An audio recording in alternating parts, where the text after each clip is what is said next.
Hey there, Sea Life. Well, we are super excited. We just came off our Press Pause series, and we have our key speaker, Paul Key speaker. Yes, only speaker. The gifted speaker. The only speaker. But wow, that was a powerful message, and I think I think there's so many different ways and things you could take away from that. But I was thinking about just what we just heard, and I love what Isaiah 6 said in verse 1 here. He says, "In the year of King Uzziah, I saw the Lord." And I think so many times I've read that passage and I've flown right past it. But that's kind of the crux of your message, is that he saw the Lord. Right, right. That's pretty powerful. Talk a little bit about that as far as just the importance of all of us today to just see the Lord. Yeah, well, I think in Isaiah's case, there's so much that unfolds in that passage of Scripture.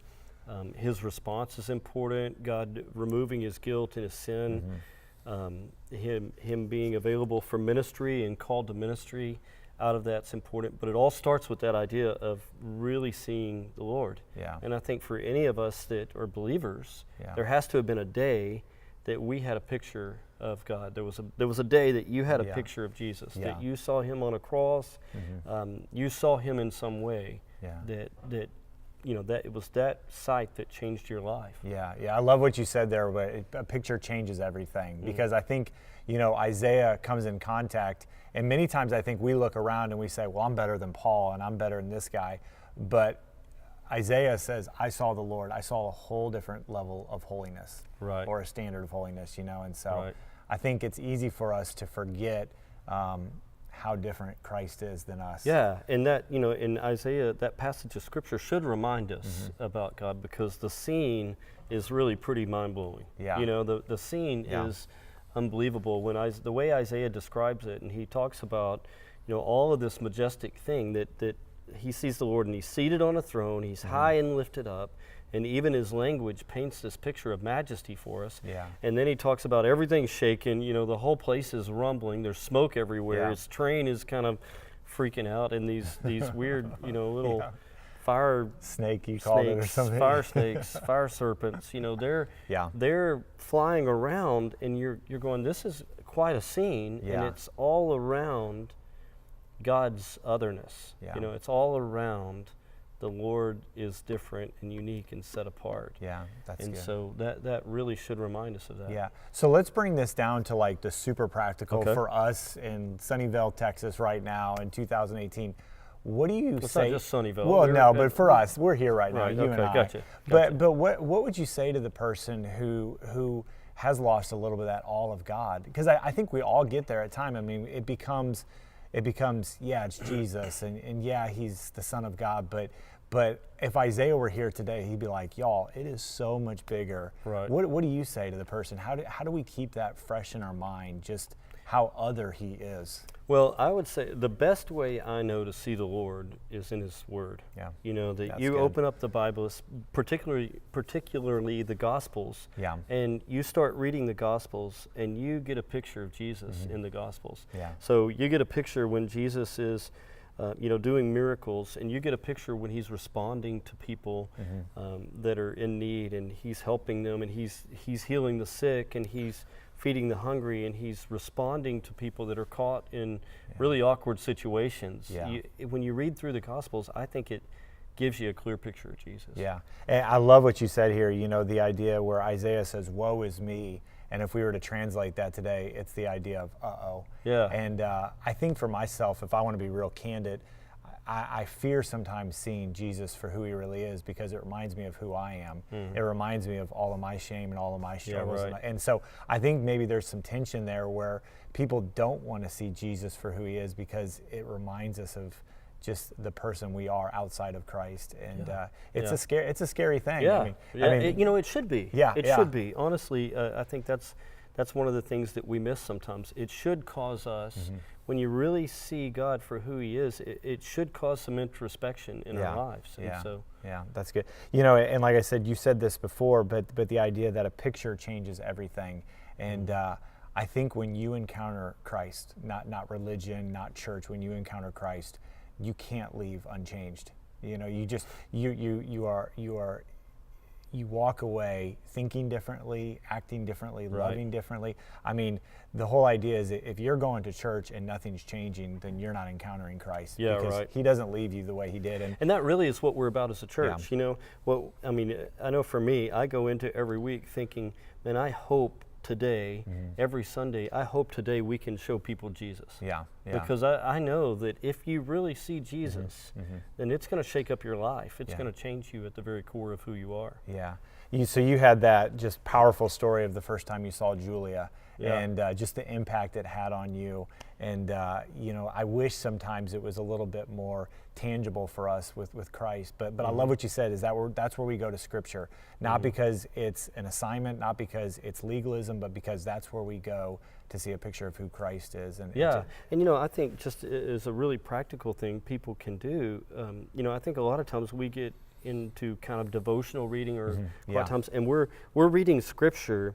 We're reading Scripture to try to find a little nugget of truth that we can go, oh man, listen to what I learned today. Or maybe you can tell your friend or your accountability partner, if somebody's going to ask you, hey, maybe there are people that have what's asking God teaching what's you? God teaching you?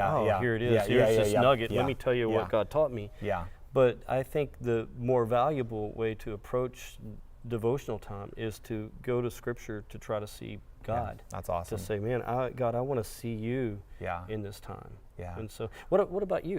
Has there ever been a time that you remember that you were like, man, in that moment, I really had a clear picture of God? Yeah, I think I can't say that I've had a ton, but there are candid moments in my life, a couple at camps, a couple just in personal devotional time. But, I think I've got caught up in that where I need to read my devotion. I need to read through the Bible in a year. I've got to study this passage because of a class or because of a sermon.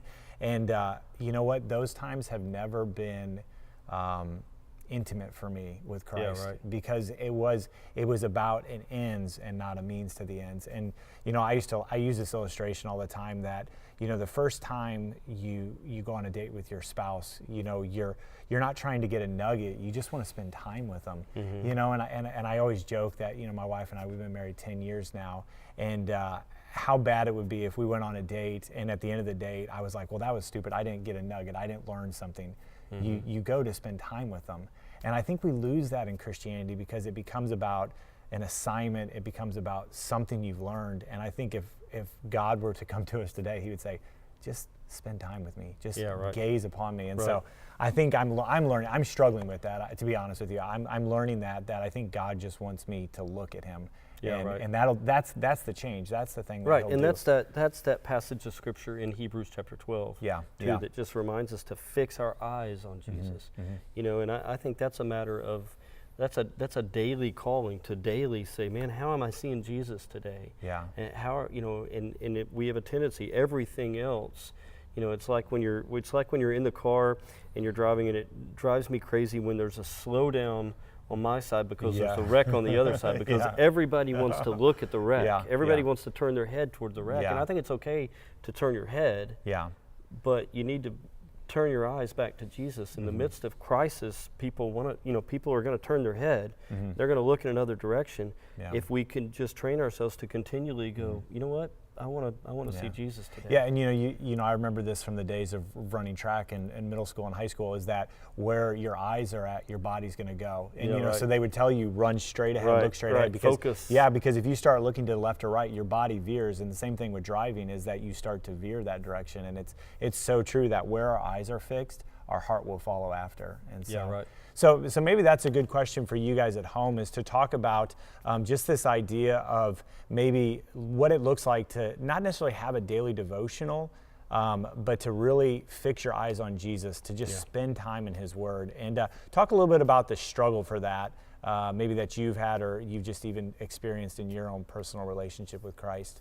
So, well, I wanted to just end with this idea, and as you kind of wrapped up that message, I was just writing down some take-home items for myself.